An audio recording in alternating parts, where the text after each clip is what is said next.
One of the things that I do really well is to turn business processes into plans. Now, what do I mean by that? First off, your business is doing certain things, and if we map that out, we should be able to develop some kind of kit or plan that you can keep doing the same thing but more effectively.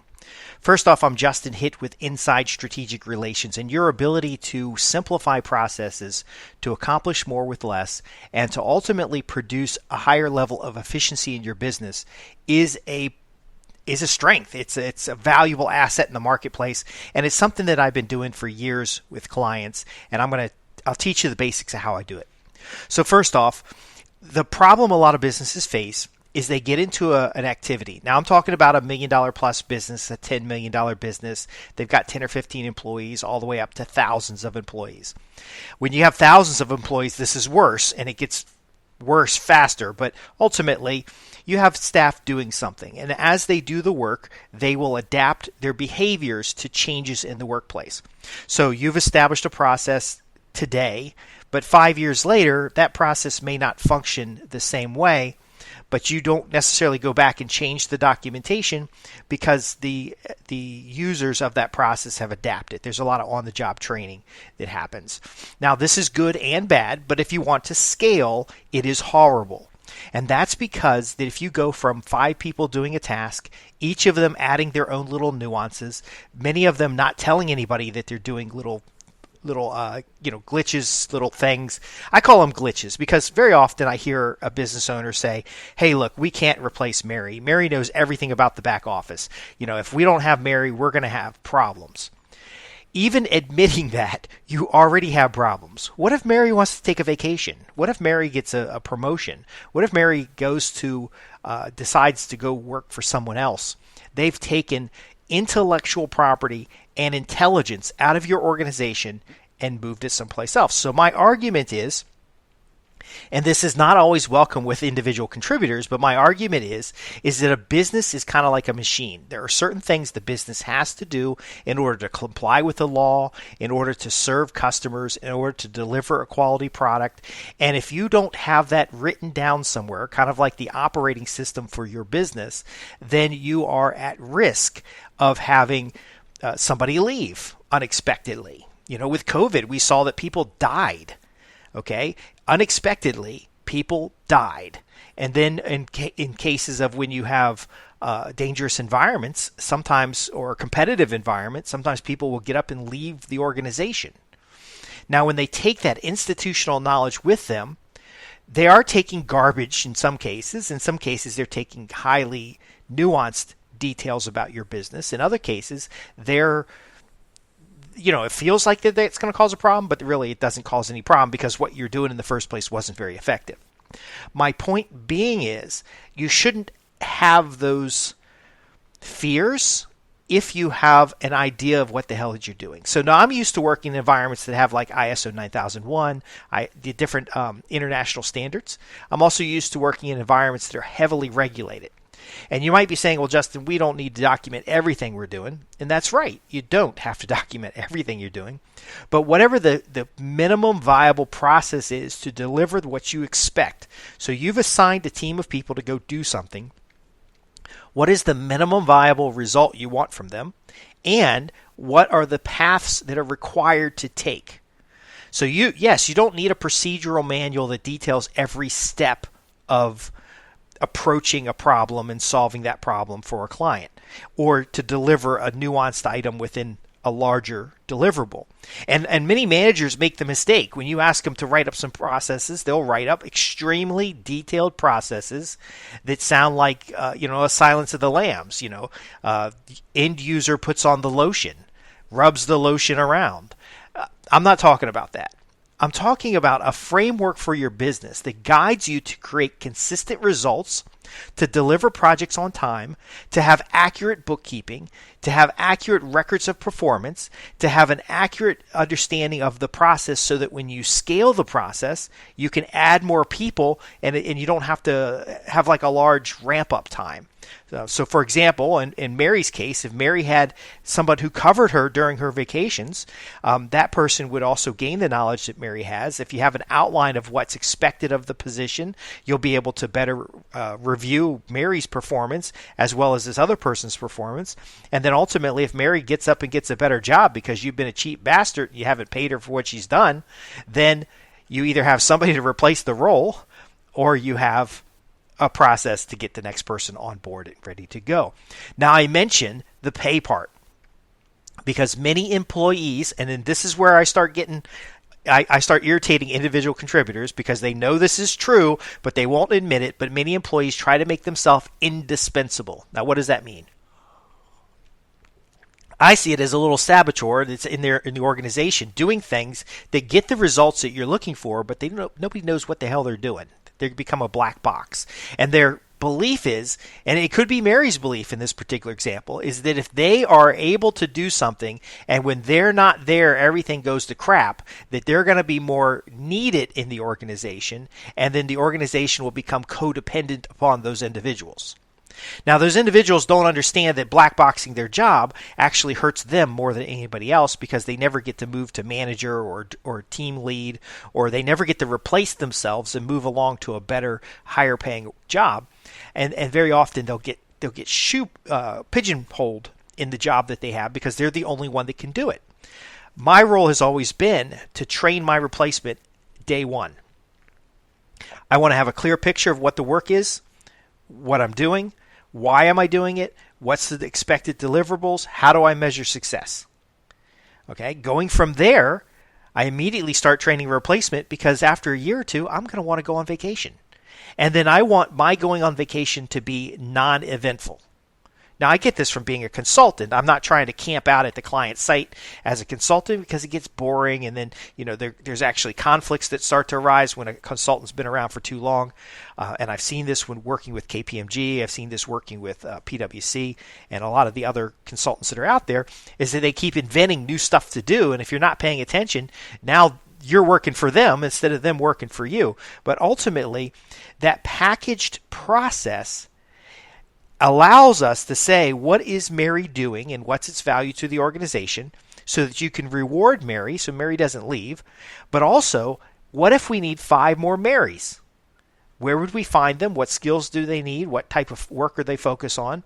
And then what if Mary wants to be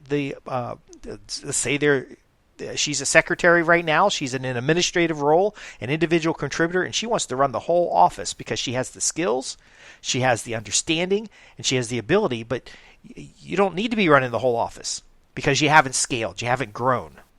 See, you've seen Mary as whatever Mary's doing today, not Mary 2 years from now, not Mary as a leader in the organization, and now you've almost glass ceiling Mary because you aren't growing as an organization. Now listen very carefully. If you understand what Mary does, if you understand its value to the organization, you can pay Mary fairly. Now, if Mary wants $90,000 a year and you understand the position only produces $60,000 a year, then you can explain to Mary when she asks for 90 that we can only pay 60 because that's all it produces. However, you can show other processes in the organization that produce more, and now you could bring that individual into a role that meets their financial needs, meets their skill set, and much more. So the skill thing that I have, I do is I look at the organization and I'm focusing on 4 key components. Number 1, what does the customer expect? Okay, this is the most important part because there's no sense doing work the customer is not willing to pay for. Number 2, are we accurately measuring what the customer expects? And now that goes beyond what you deliver. It goes into the customer service. It goes into retention. What is your margin? If you can't get a margin, it means you're not delivering value at or beyond the customer's expectation. Next I look at is what work needs to be done to deliver what the customer expects. Now, again, this could be an internal customer or an external customer. It's just what do we need to do to deliver what they expect? In the case of Mary, you're expecting the office to run smoothly. You're expecting paperwork to be filed. You're expecting the administrative side of maybe a sales department or marketing department to be taken care of. You're expecting some kind of administrative role. If that's aligned with what Mary expects, and what Mary's skill set is, then everything's good. But the last part is, where can we measure to know whether or not we're out of alignment? So if we know what the customer wants, we can accurately measure whether the customer is getting it. We have a process to produce whatever we're delivering to the customer. Then finally, how do we make sure that we're on track, that we're staying on track? And again, in some industries, it's laws, rules, and regulations because you have an obligation to the customer, but there's some regulator also expecting to go on. Now, I work best with organizations that have audit groups or they get audited periodically because it's easier to justify having a procedural document or a guideline or a framework or a list of controls or a list of risks with somebody who understands those concepts. But even a $10 million business needs to understand you've got OSHA requirements, you've got a lot of different hiring requirements, and if you don't have the minimum viable, kind of like the minimum viable path, you'll end up with a human resources department that's bigger than the rest of your organization. You'll end up with contributed overhead that doesn't deliver to or doesn't add to the value you deliver to your customers. And so I go in there and I optimize these things to focus again on the minimum viable product. Now, you might be saying, well, Justin, I want maximum results for minimum effort. Well, that's great. But if you can't get the absolute required results with the effort that you're putting in today, putting in less effort isn't going to help you, and putting in more effort isn't going to help you. You have to be able to deliver to that customer what the customer expects because their payment is fueling your entire system. So that customer's satisfied, that customer's bought into what you have, the customer's a repeat buyer, it's a profitable customer, it's a customer who's willing to invite you back to do additional work. If you can't maintain that relationship, then you don't have the fuel necessary to scale your business. Now, let's say that that's taken care of. Now, if you can't deliver the products and services on time and maintain the quality that they're expecting, then the growth that you gained from serving that customer can't be reinvested into the organization because the more people you add to the work and each person's adding their own little twist because each of them believes that if they have this magic black box that you'll never fire them, not realizing that every person in a business, they need to come and go. There are times you've got to lay off people, or there's times that you've got to have people grow instead of staying in the same position. But ultimately, those nuances add to the chaos and the confusion if you don't have at least a framework for performance. Now, again, the framework for performance helps you evaluate those individuals to know whether or not you can pay them more or pay them less, or whether or not you need to fire somebody, or you need to double the size of a business unit. Because their role in the system that is producing the deliverable for the customer, their role needs help. Because you also have the type of employee that also constantly, they don't make the deadline, and they're going to tell you, if we just had the better tools. If we just had a better database. If we just had more staff. You don't have more staff. So you have to go and get the minimum viable product complete consistently, like clockwork. You need to be able, really, for a lot of organizations that are 5 or 10 million, you need to be able to cookie cut your business into the next state over. I've seen this a lot with construction companies, electrical contractors, many types of technical and contracting services. Because they don't have their business processes packaged in kits. Now, what do I mean by a kit? I mean that you could hand a manual to somebody, and with minimal effort, they could just get working. So it's job descriptions, it's descriptions of deliverables, it's listing out the standards that you follow, it's guidelines and on-the-job training. When you have this, the best thing for many $5 to $10 million a year businesses is to take that cookie cutter, that framework for a business, and then just cookie cut it into the next state over. And now you have everything that produced the $5 million business in another area. You can calculate how much it costs to set up. If you know this process makes $5 million a year, and you know with who and which customers it makes $5 million a year, and you drop it in place and it only costs you $1 million to set it up, or even $500,000 to set it up. And there's other ways to expand. But now you got another $5 million in income stream. You doubled the business. And a lot of people, when I show it to them on paper and we start going over what's the core of your business, what's the theme, the process, the framework, they start seeing that, holy crap, we could dominate our region by simply cookie cutting what we do best into a new area, or expanding the service area, or looking at additional channels to deliver the same products or services, or scaling up in different businesses. So they go from just daily struggle to get work done, having headaches with employees, having all these conflicts with, I want to get paid more, I'm going to hide what I'm doing so that you have to use me. The business owners are getting all the profit and taking advantage of us. All that goes away when everybody can see what their role is and how it fits in the long-term results, which is deliverables to the customer. And we do this, again, with diagrams, flow charts, what they call RACI, which is a mapping of individuals against different processes of the business. We do this with very high-level mappings, and then I come in with the fancy tools and we optimize it. Now, what do we optimize for? We optimize for emergencies and disasters, okay, because those things are external factors that will impact your business. So what do we do if there's a storm? Well, we don't want to worry about what storms there might be in the future. What storms have you faced in the past? How have you handled it? We end up with a paragraph in a binder somewhere. Now, when we have a storm, everybody knows what to expect. You know what kinds of customers are priority. You know what kind of services are priority. You may have, and that could be a full-blown emergency plan. It just depends on what you're doing. I worked with a petroleum company, and they had a full-blown emergency plan because it was required by the EPA. And customers had certain demands and needs.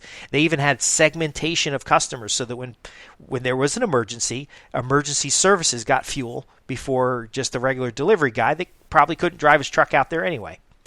We start looking at the operational elements that contribute to profits.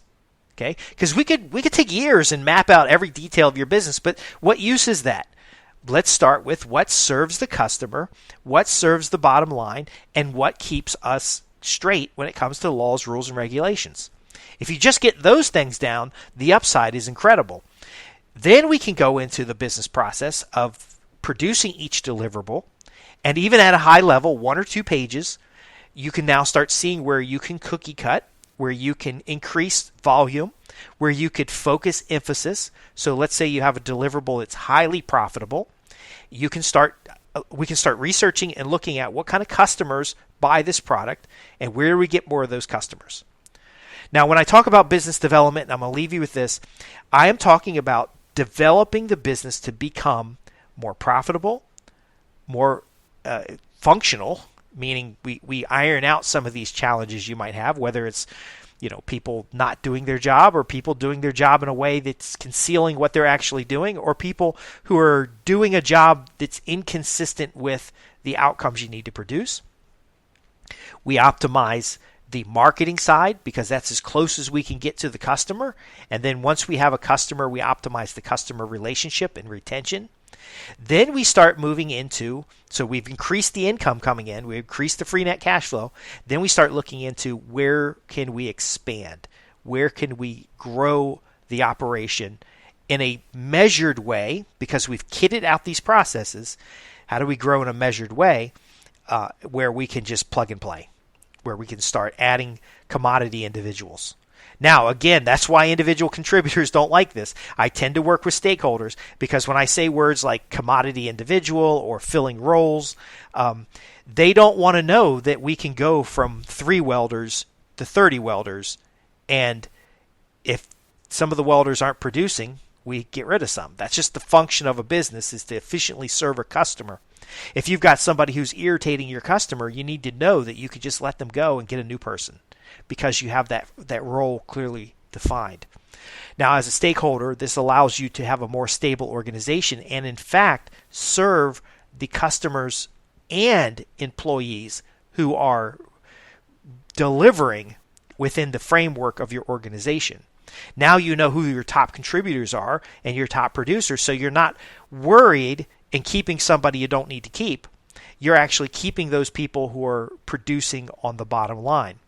Overall, it makes your organization more efficient and more effective. And we do this through business relationships.